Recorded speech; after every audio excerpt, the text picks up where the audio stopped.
বাংলাদেশ যেখানে লাখো শিক্ষিত তরুণ প্রতিদিনই স্বপ্ন দেখে উন্নত জাতি হবার, অথচ বাস্তবতা হলো এই রাষ্ট্র এখনও নিজস্বভাবে আধুনিক যুদ্ধ বিমান, মিসাইলে বা হাইটেক অস্ত্র বানাতে ব্যর্থ।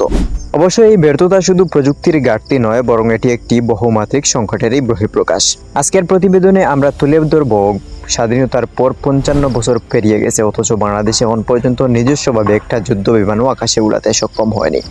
এর পিছনে কী কারণ থাকতে পারে?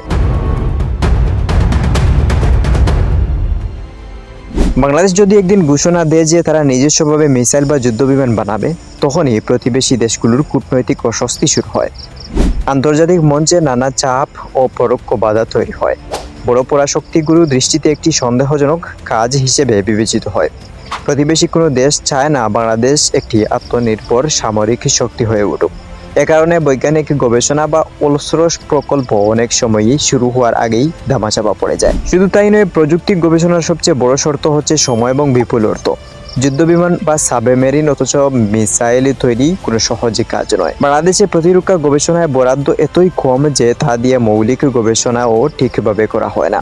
উন্নত দেশগুলো যেখানে এক একটি ফাইটার জেট তৈরিতে হাজার কোটি টাকা ব্যয় করে, সেখানে বাংলাদেশকে প্রাথমিক অস্ত্র আমদানির জন্যই দাঁড় দেনার যেতে হয়। দেশে উচ্চশিক্ষিত তরুণের সংখ্যা বাড়লেও তাদের গবেষণা করার মতো মানসম্পন্ন ল্যাব, সুযোগ সুবিধা বা আন্তর্জাতিক মানের প্রযুক্তি নেই। যেসব মেধাবী ছাত্র প্রকৌশলে দক্ষ, তারা দেশ ছাড়ছেন বিদেশে উচ্চ বেতনে কাজ করার আশায়। ফলে দেশে মেধা ধরে রাখা অসম্ভব। প্রযুক্তি উন্নয়ন একটি দীর্ঘমেয়াদী পরিকল্পনার ফল, কিন্তু বাংলাদেশের সরকার পরিবর্তনের সঙ্গে সঙ্গে নীতিমালাও পরিবর্তন হয়ে যায়। প্রতিরক্ষা ক্ষেত্রেও স্বনির্ভরতা অর্জনের জন্য দীর্ঘমেয়াদী রাষ্ট্রীয় কৌশল ও অবিচল নেতৃত্বের প্রয়োজন, যা প্রায়শই অনুপস্থিত। যেখানে একটি জাতি নিজেদের অস্ত্র বানিয়ে গর্ববোধ করে, সেখানে বাংলাদেশ এমন গবেষণাকে এখন গুরুত্ব দিয়ে দেখা হয় না। অধিকাংশ মানুষই প্রযুক্তি মানে বুঝেন মোবাইল, ইন্টারনেট বা ফেসবুক। যুদ্ধবিমান বা রকেট বানানোর মতো উচ্চ স্তরের প্রযুক্তিতে আগ্রহ এখনো পর্যন্ত গড়ে ওঠেনি বাংলাদেশের।